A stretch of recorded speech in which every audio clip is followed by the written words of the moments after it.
"Let my mother go and I'll put you on your feet," said the 12-year-old boy, his firm voice echoing through the courtroom like a shot in the silence. Judge William Carter, paralyzed for 8 years after a car accident, stopped leafing through the documents and looked up in disbelief. Kevin Washington's impossible promise crossed the room like a bomb about to explode. Laughter immediately erupted. The prosecutors exchanged mocking glances. Reporters whispered among themselves as if they were watching a bad comedy. "That kid has lost his mind," murmured a woman in the gallery, shaking her head. "Poor thing. Poverty makes children unstable."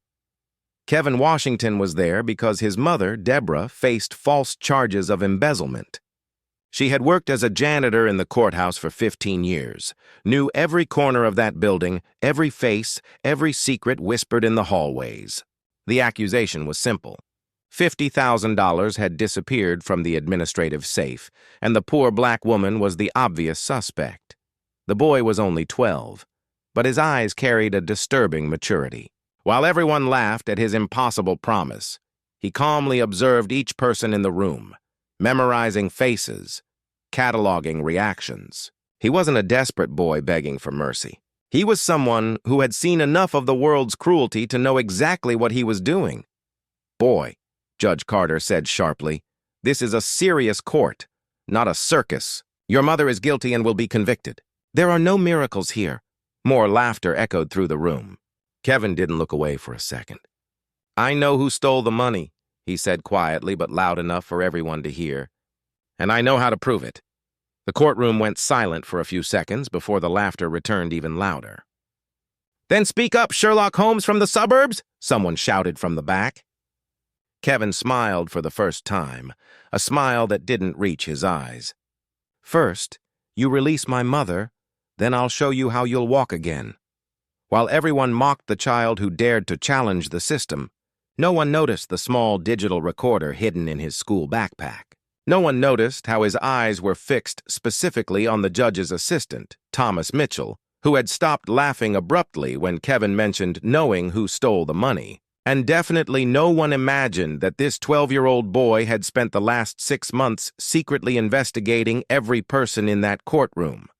If you are enjoying this story of courage and justice, don't forget to subscribe to the channel, because what this boy was about to reveal would forever change the lives of everyone in that room. Judge Carter banged his gavel with excessive force, the sound echoing through the room like a gunshot. Silence. This court will not tolerate this kind of circus. His cold eyes fixed on Kevin with a contempt reserved for those he considered inferior. "Boy, your mother is guilty of embezzlement." $50,000 disappeared from the administrative safe, and she had full access. Case closed. Kevin remained motionless, but his mind worked like a computer processing data. He watched as Thomas Mitchell fidgeted nervously with his fingers on the table whenever money was mentioned. He noticed how the man avoided looking directly at Deborah Washington, his mother, who was crying silently in the dock. "My mother has worked here for 15 years without a single complaint," Kevin said, his voice cutting through the tense air. "Why would she steal now?" The prosecutor, Mr. Davidson, laughed dismissively. "Because you always steal when you have the opportunity. It's in your nature." The racist remark exploded through the room like a bomb. Some of those present shifted uncomfortably, but no one protested. Kevin felt the familiar burning of injustice rising in his chest, the same feeling he'd known since he was 8, when the police searched his home for drugs that never existed, or when teachers assumed he cheated because boys like him couldn't be naturally intelligent. Deborah Washington worked 3 jobs to support her son alone. She was a janitor at the courthouse during the day, cleaned offices at night, and worked weekends at a laundromat. Kevin grew up practically on his own, but that made him observant, analytical, able to read people and situations with a precision that was unsettling for someone his age. "Your Honor," said the defense attorney, clearly intimidated, "I would like to request more time to—" "Denied," Carter cut him off. "The evidence is clear. Deborah Washington had access, opportunity, and motive. Poverty is always motive enough." More malicious laughter came from the gallery.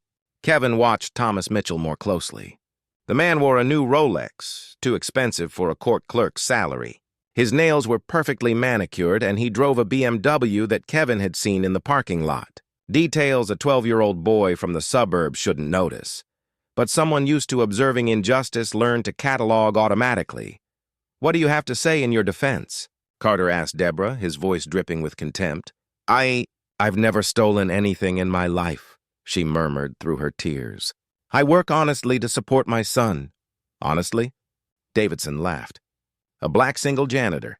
Interesting definition of honesty." Kevin clenched his fists. At 12, he had already learned the system wasn't designed for people like them.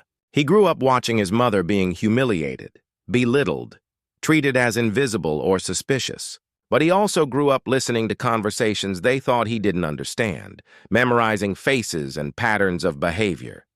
"My mother didn't steal that money," Kevin said again, louder this time. "And I can prove it." The courtroom erupted in cruel laughter. "Sure you can, kid," someone shouted. "With what evidence? Your childish drawings?" Thomas Mitchell stopped fidgeting with his fingers. For a split second, his eyes met Kevin's, and the boy saw something that confirmed his suspicions. Fear, pure, genuine fear. It wasn't the fear of being unjustly accused, but the terror of someone with hidden secrets realizing they might be exposed. Judge Carter leaned forward, his face twisted into a cruel expression. "Pathetic boy. Do you think you can come here with your childish fantasies and change reality? Your mother is a thief, and you are the son of a thief. Accept it and save us all some time." Kevin took a deep breath and smiled again, that same smile that didn't reach his eyes. "Are you sure you want to continue with this? Because when I prove my mother is innocent, you'll have to fulfill your part of the agreement." "What agreement?" Carter growled. "I'll make you walk again. Remember?" The room fell silent for a few seconds before the laughter returned. But Thomas Mitchell wasn't laughing. He stared at Kevin as if he were seeing a ghost, his hands now visibly shaking on the polished wooden table. Each new humiliation only fueled something silent growing inside Kevin, a cold determination his oppressors couldn't see. What those privileged people didn't know was that every act of contempt was writing its own sentence of defeat, and a 12-year-old boy was about to teach them all that underestimating someone because of their color or origin is always a fatal mistake. The cruel laughter continued to echo through the courtroom when Kevin did something no one expected. He smiled. Not the smile of an intimidated child, but something calculated, almost too adult for a 12-year-old boy. "Okay," he said calmly. "I'll prove my mother is innocent first. Then you'll have to keep your word about walking again." Judge Carter banged his gavel violently. "Enough of this nonsense. Guard, remove this kid from here before I charge him with contempt." But Kevin didn't move. 6 months, he said, his voice cutting through the noise. "That's how long I spent investigating every person in this courtroom?" Thomas Mitchell stopped breathing for a second. What had been mere nervousness had now turned into visible panic. His hands were shaking so badly that he had to hide them under the table. Kevin looked directly at him and continued. 6 months watching, listening, taking notes. You think kids are invisible, right? That we don't understand adult conversations. It was at that moment that a firm voice echoed from the back of the room. "The boy is right." Everyone turned to see a black woman of about 45, wearing an impeccable business suit, walking determinedly down the center aisle. "Attorney Patricia Williams, New York Bar Association," she announced, showing her card. "I am here to represent the Washington family." Prosecutor Davidson's face went pale. Patricia Williams was not just any lawyer. She was nationally known for exposing judicial corruption schemes and had a 97% win rate in cases of racial injustice. How did you hear about this case?" Davidson stammered. "A very smart little boy called me 3 weeks ago," Patricia replied, winking at Kevin. Kevin had found Patricia's number online while searching for lawyers who handled discrimination cases. It took him a week to work up the courage to call, but when he finally explained the situation and his suspicions about the real culprit, Patricia was intrigued. "Show me your evidence," she had said over the phone. For the past 3 weeks, Kevin and Patricia had been working in secret. The boy had become an unlikely spy, using his invisible status to track every suspicious move in the courtroom. He discovered that Thomas Mitchell visited an expensive casino every Friday. drove a BMW that was far too new for his salary, and had recently bought a $300,000 house in cash. "Your Honor," Patricia said firmly, "I formally request the reopening of the investigation into the theft of $50,000. I have substantial evidence pointing to the real culprit." The courtroom erupted in murmurs. Carter banged his gavel furiously. "Denied. This case has already been decided." "Actually," Patricia continued relentlessly, "federal law allows me to present new evidence if there is reasonable suspicion of judicial error based on racial prejudice." She opened her briefcase and pulled out an official document. "Here is the order from the federal prosecutor's office authorizing a full investigation." Thomas Mitchell tried to discreetly get up from the table, but Kevin pointed at him. "Mr. Mitchell, don't you want to stay and listen? After all, working so closely with the judge, you must be curious about who really stole that money." Mitchell's eyes widened in absolute terror. Patricia smiled coldly. "Funny you should mention that, Kevin. Mr. Mitchell, could you explain how you managed to buy a $300,000 house last month? Your annual salary is $45,000 according to our records." The silence that followed was deafening. Kevin watched every reaction in the room. He saw Davidson nervously shuffle papers. Carter gripped the arms of his wheelchair until his knuckles turned white, and Mitchell looked like he might faint.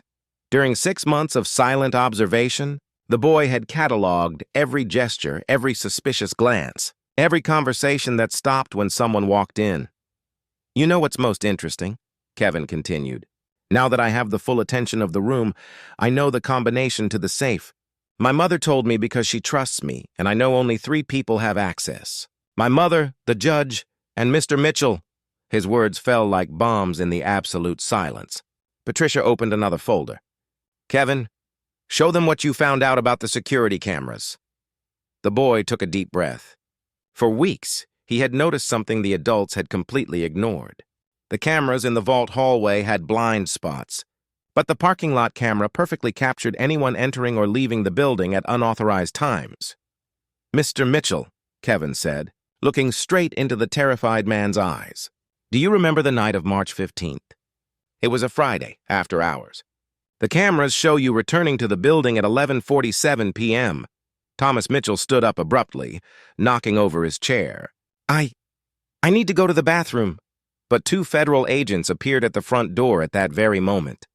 Patricia had anticipated this. "Mr. Mitchell," said one of the agents, "we need to talk about your recent financial activities."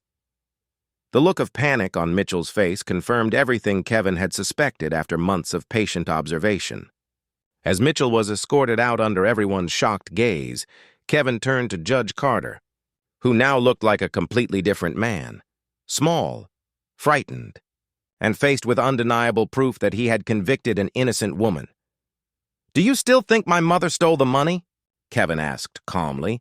For a moment, as all eyes turned to the judge, something extraordinary began to happen. It wasn't just justice being served.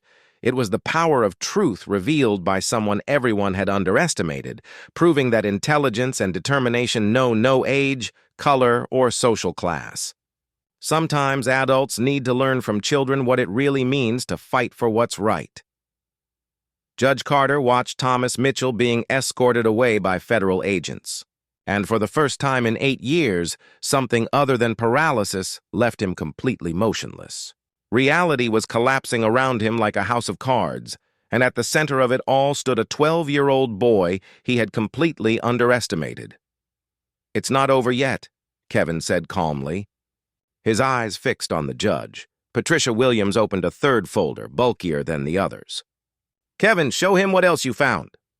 The boy took a deep breath and pulled a small, old laptop out of his school backpack, connecting it to the courtroom's sound system. "Over the past 6 months," Kevin began, his voice echoing clearly through the silent room, "I recorded everything. Every conversation, every racist comment, every joke about my mother when you thought no one was listening." Carter's blood ran cold.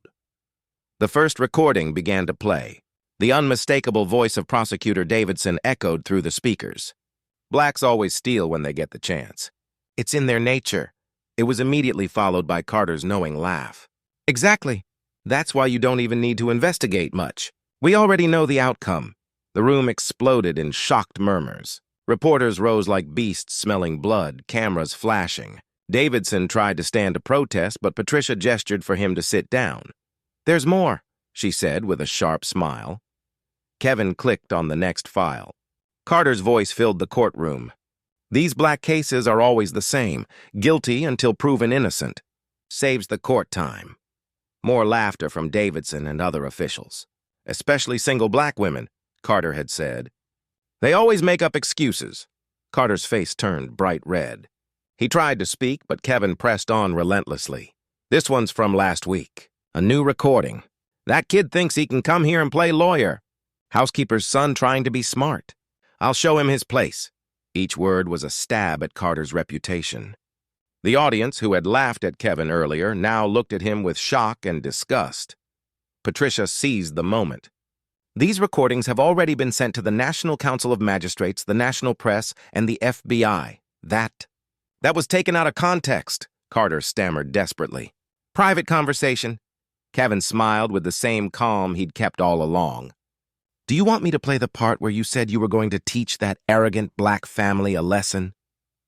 Davidson tried to hide behind papers, but Kevin had dirt on him too. "Mr. Davidson, do you remember when you said these blacks need to learn to stay in their place, otherwise society will fall apart? It was on April 3rd at 2:37 p.m. I have the exact time. The destruction was precise and brutal. 6 months of careful planning unfolded like a symphony of justice." Kevin had documented not only conversations, but also behaviors, biased rulings, and a clear pattern of institutional racism now exposed for the entire world to see. Patricia stood solemnly. "Your Honor, based on this evidence of systematic racial bias and unethical conduct, I formally request not only the complete acquittal of Deborah Washington, but also the opening of a federal investigation against this court for civil rights violations." It was then that something extraordinary happened. As Carter tried to process the magnitude of his downfall, a strange sensation ran through his legs. First a tingling, then pressure.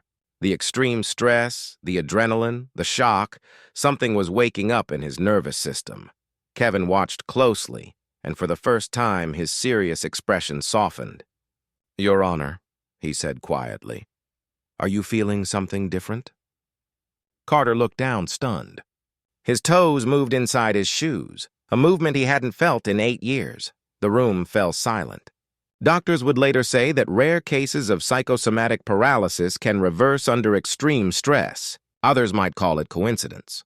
But at that moment, as Carter slowly moved his legs for the first time in nearly a decade, everyone understood they were witnessing something impossible. "I said I would make you walk," Kevin murmured, "but I didn't say it would be the way you expected." Carter tried to stand, his trembling legs responding after years of immobility. When he finally managed to stand, leaning on the table, it wasn't a moment of celebration. It was the physical symbol of total humiliation. Standing before a courtroom filled with cameras, Carter now had to face not only the loss of his career and reputation, but the reality that he'd been completely defeated by a child he once saw as inferior. Kevin had fulfilled his impossible promise, but at a price Carter could never have imagined. The 12-year-old boy had taught grown men a lesson they would carry for the rest of their lives. Underestimating someone because of their skin color or background is always a fatal mistake. As the cameras recorded Carter taking his first steps in 8 years, steps that would lead him out of the judiciary and into social disgrace, a silent truth filled the room. Sometimes justice needs small hands and big hearts to appear, and when that happens, even the impossible stops being impossible. 6 months later, the courtroom where it all began was unrecognizable. Judge William Carter had resigned the very next day. His racist recordings played on every news channel across the country. His ability to walk again had become a cruel irony. Now he could move, but he had nowhere to go. No law firm wanted him, and his reputation was permanently destroyed. Thomas Mitchell was sentenced to 8 years in prison for embezzlement and money laundering. During the investigation, it was discovered that he had stolen more than $200,000 over 3 years to fund a gambling addiction that ruined his life. The BMW was seized, the house auctioned off, and his wife filed for divorce, saying she could no longer look at him without disgust. Prosecutor Davidson faced disciplinary action from the Bar Association. Recordings of his racist remarks were used in law schools as an example of institutional bias. He lost his license to practice law and moved to another state, where he now works as an insurance salesman, avoiding eye contact with black customers out of shame. Kevin Washington, however, became a national inspiration. His story was featured in documentaries, television shows, and motivational events. Prestigious universities offered him full scholarships for when he finished high school. By the age of 12, he had already received offers to write a book about his experience. "What amazes me most," Patricia Williams said in a national interview, "is that Kevin never acted out of revenge. He acted out of justice. There's a difference between destroying someone out of anger and exposing the truth to protect the innocent." She became Kevin's mentor, teaching him about civil rights and legal strategies. Deborah Washington was promoted to administrative supervisor of the new court that replaced the previous one. Her story of perseverance made her a symbol of strength. "I worked in that place for 15 years being treated as invisible," she said in her inauguration speech.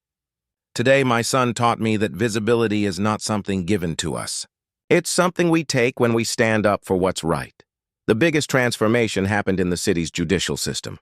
Kevin's recordings forced a full review of hiring and supervision practices.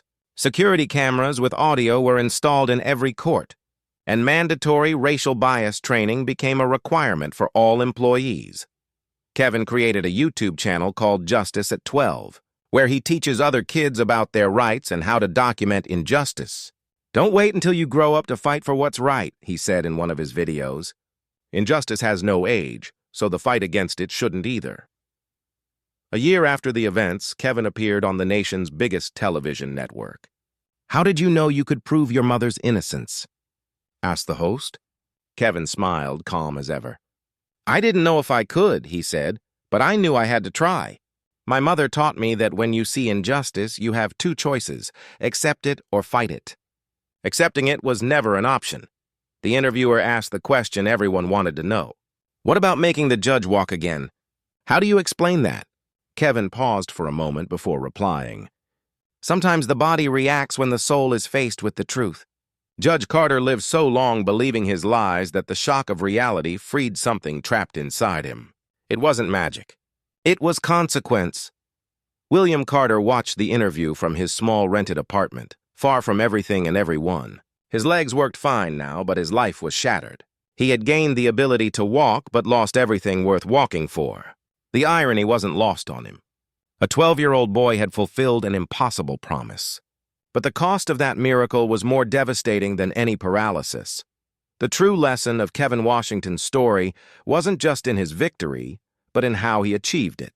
Not through violence or anger, but through patience, intelligence, and faith in justice. He proved that age doesn't define wisdom, that skin color doesn't define ability, and that sometimes the most powerful people underestimate those who hold true strength. Today, Kevin is 15 and attends one of the country's top private schools on a full scholarship. His mother bought a home with the compensation she received for moral damages. Patricia Williams continues to guide him, and together they've helped dozens of families who suffered racial injustice. Thomas Mitchell serves his time in federal prison, where inmates know his story from the news. Being the man who robbed and framed an innocent black woman hasn't earned him much respect. Davidson now sells insurance in a small town, avoiding any mention of his past. And Carter, he walks alone through city streets where no one recognizes him, haunted by the truth that he was defeated by a child he once thought beneath him. Every step he takes reminds him that his cure cost him his soul, his dignity, and his purpose. Kevin Washington's story became legendary, not because he made the impossible happen, but because he showed that real power lies not in titles or wealth, but in the courage to fight for truth when others choose silence. He taught the world that justice is not a privilege for the powerful, it's a right for anyone brave enough to demand it. If this story of courage, intelligence, and justice touched your heart, subscribe to the channel and turn on notifications. Because in a world where injustice often wins, sometimes all it takes is a brave heart and a brilliant mind to make giants fall and move mountains.